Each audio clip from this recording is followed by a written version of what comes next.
नमस्कार, नमस्कार, वेलकम. जय महाराष्ट्र मित्रांनो. आपला बिग बॉस, आपला मराठी बिग बॉस आलेला आहे भाऊंसोबत, म्हणजेच रितेश भाऊंसोबत आलेला आहे. पुन्हा एकदा सीझन 5 घेऊन आलेला आहे आणि खूपच धूम धडाक्यात घेऊन आलेला आहे. 100% धमाल होणार आहे. का धमाल होणार आहे हे तुम्हाला नंतर कळणार आणि कालच्या एपिसोड मध्ये कळलं असणार आहे. जे कंटेस्टंट आलेले आहेत, हा जे खतरनाक कंटेस्टंट, 16 कंटेस्टंट आतमध्ये गेलेले आहेत. जे खतरनाक कंटेस्टंट आहे ना, जो राडा म्हणजे बिग बॉसची जी यावेळेची जी स्क्रिप्ट आहे म्हणजे नाही का, जे स्पर्धक आहेत ना तर मानलं पाहिजे की त्यांना खरं एक तळागाळातल्या स्पर्धकांना संधी दिली असं म्हणू शकतो. जे प्रत्येक एक नंबर गुलीगत धोका सूरज चव्हाणला पण आणलेले. डीपी भाऊ आपला धनंजय पवार कोकण वर्षा उजगो जे म्हणत ते आपला एकदम विनोदाचा सगळ्यांचंच नाव घेणार आहे आम्ही, सगळ्यांबद्दलच सांगणार आहे आम्ही. तर त्याच्याबद्दलच आम्ही आज बोलायला आलो तुमच्या समोर. आणि गायनाचा बादशाह पण आहे अभिजित चव्हाण, इंडियन आयडलचा 2004चा विनर. एक नंबर माणूस आहे, एक नंबर. म्हणजे बरेचसे स्पर्धक असे की त्यांना त्यांची हे नाही का त्यांच्याबद्दल बोलायची काहीच गरज नाही, त्यांचं नावच नाही झालं. तर आम्ही अख्ख्या महाराष्ट्राला माहिती येते की नाही का म्हणजे. तर मित्रांनो, आपले कंटेस्टंट जे आहेत, जे स्पर्धक आहेत बिग बॉस मराठीचे सीझन 5 चे, त्यांना म्हणजे त्यांची नावं आम्ही तुमच्या समोर आणणार आहे. ती नावं भाऊ सांगणार आणि त्यांच्याबद्दल माहिती आम्ही थोडीफार तुम्हाला देणार. थोडक्यात लगेच 1-2 मिनिटात आमचं लगेच त्यांचं हे करून द्या. तर पहिलं स्पर्धक बिग बॉसनी म्हणजे पहिलं स्पर्धक जे आतमध्ये पाठवला त्याला तर काय मी म्हणजे आपण ओळख करून देण्याची गरज नाही, तरी पण थोडक्यात तुम्ही माहिती देऊ शकता की वर्षा उसगावकर. वर्षा उसगावकर म्हणजे त्यांच्याबद्दल काहीच बोलायचं. त्या अभिनेत्री म्हणजे 80 आणि 90चा दशक जो गाजवलाय त्यांनी मराठीचा, त्यांनी एक नंबर. आणि आपलं त्यांनी सौंदर्य जे टिकून ठेवलेले अजूनपर्यंत, काय बोलावं. म्हणजे काल पण ते जेव्हा स्टेजवरती आले, रितेश देशमुखनी त्यांची तारीफ केली, एक नंबर. आणि ते त्या घरात काही धुमाकूळ घालणारे, काय राडा घालणारे, एक नंबर म्हणजे फ्लेवर येणारे बिग बॉसला. तर पुढचा कंटेस्टंट तुमच्याकडून ऐकायला आवडेल.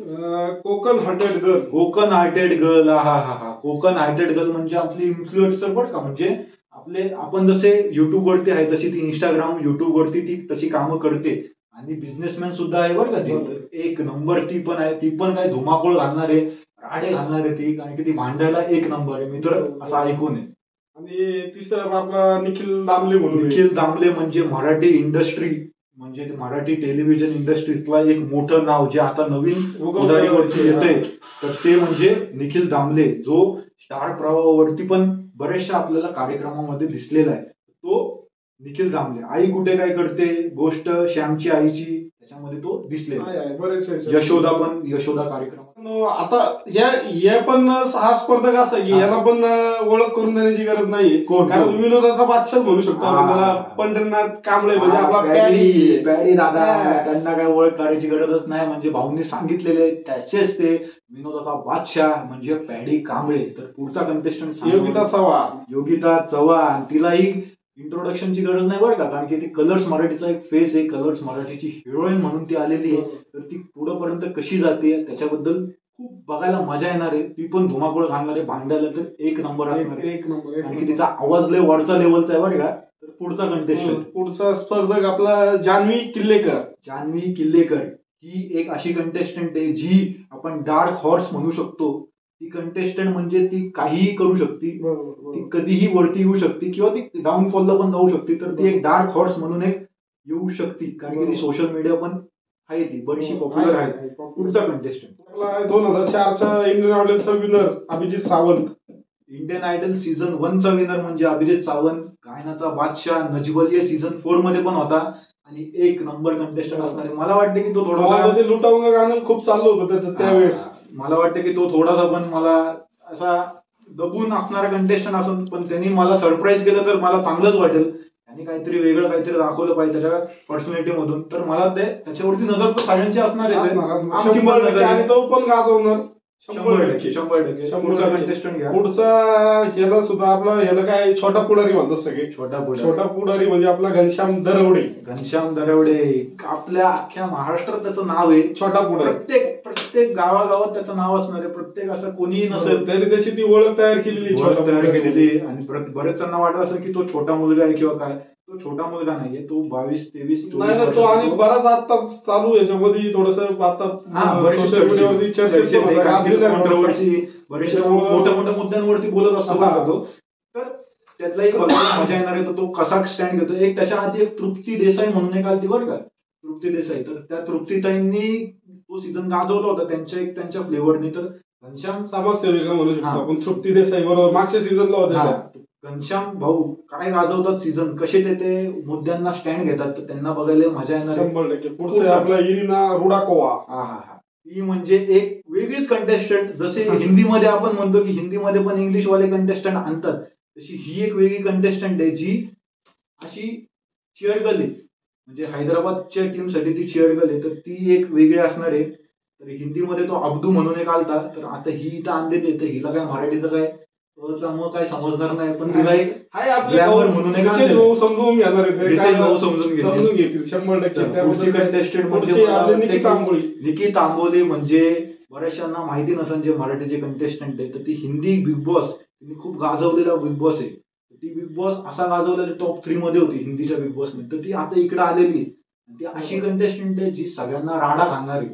ती भांड्याच्या बाबतीत एक नंबर आहे. ती काम म्हणजे काम नाही करणार, अशी सगळ्यांच्या नाकात दम करून धावणार आहे. दुसरी कंटेस्टंट घ्या. पुढचा आहे आपला अरबाज पटेल म्हणजे स्प्लिट्स विलाचा तो एक कंटेस्टंट आहे. तो एक वेगळा फ्लेवर घेऊन येणार आहे. त्याची बॉडी बिडी आहे, बराचसा बॉडी बिल्डर येतो. तो एक चांगला कंटेस्टंट आहे. पुढचा वैभव चव्हाण आहे. पुढचा बघा वैभव चव्हाण राया म्हणून तो बराचसा चर्चेत आहे आपल्या मराठी सिरियल इंडस्ट्रीमध्ये. तोही खूप फेमस आहे.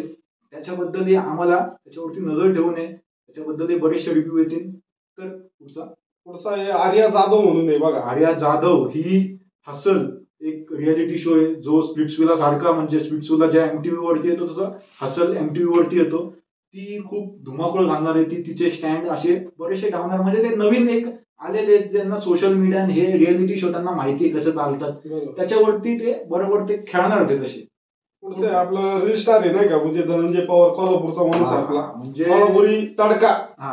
धनंजय पवार डीपी म्हणून फेमस आहे तो. त्यांनी स्वतःच्या हिंदीवरती ते फेमस झालेले आहेत. बरेचसे आपले रील स्टार सारखे ते आणि एक सामान्य उद्योजक ते रील स्टार असं प्रवास त्यांनी चांगला गाजवला. आणि बिग बॉसनी दक्षता घेऊन बिग बॉस मध्ये ते एक वेगळा तडका तडका कोल्हापुरी तडका आणणार आहे तो. 100% मला वाटतं ते पुढे पडत जाणार. 100% जाणार. पुढचा आहे आपले पुरुषोत्तम दादा पाटील कीर्तनकारामधले हे ते नाही का ते, म्हणजे जे नृत्य करून कीर्तन सांगतात असं त्यांची एक क्रेज आहे. तर ते काही वेगळं एक हे आलं. तर त्याच्या आधीच्या एक सीझन मध्ये शिवलीला पाटील म्हणून एक आलते. मला वाटतं पहिल्या का दुसऱ्या सीझन विशाल निकम जो सीझन जिंकला होता जय दुधाने होता, तर त्याच्या सीझन मध्ये आलती.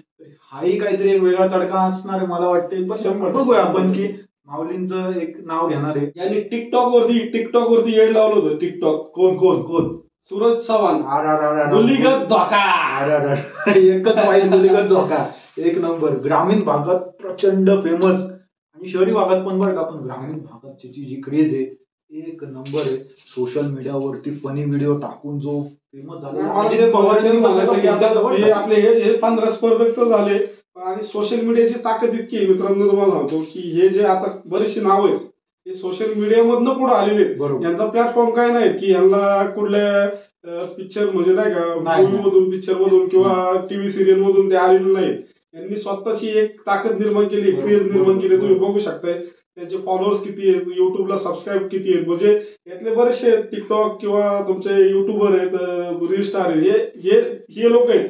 बिग बॉसनी यांची दक्षता घेतली. बरोबर. तर मित्रांनो असेच आम्ही बिग बॉसचे रिव्ह्यू घेऊन येणार आहे. प्रत्येक एपिसोडचा रिव्ह्यू घेऊन येणार आहे. काही राडे होतात ते, काही तिकडं काही होतात ते, तर आम्ही सगळे त्याच्याबद्दल माहिती घेऊन येणार आहे. बरीचशी माहिती वीकेंडच्या आधीच आम्ही घेऊन येणार आहे. आमची बरीचशी माणसं पण त्याच्या आतमध्ये आहेत जी बिग बॉसच्या टीम मध्ये कामाला आहेत. तर आम्ही सगळी माहिती तुमच्या समोर घेऊन येणार आहे. तर धन्यवाद मित्रांनो. जय हिंद.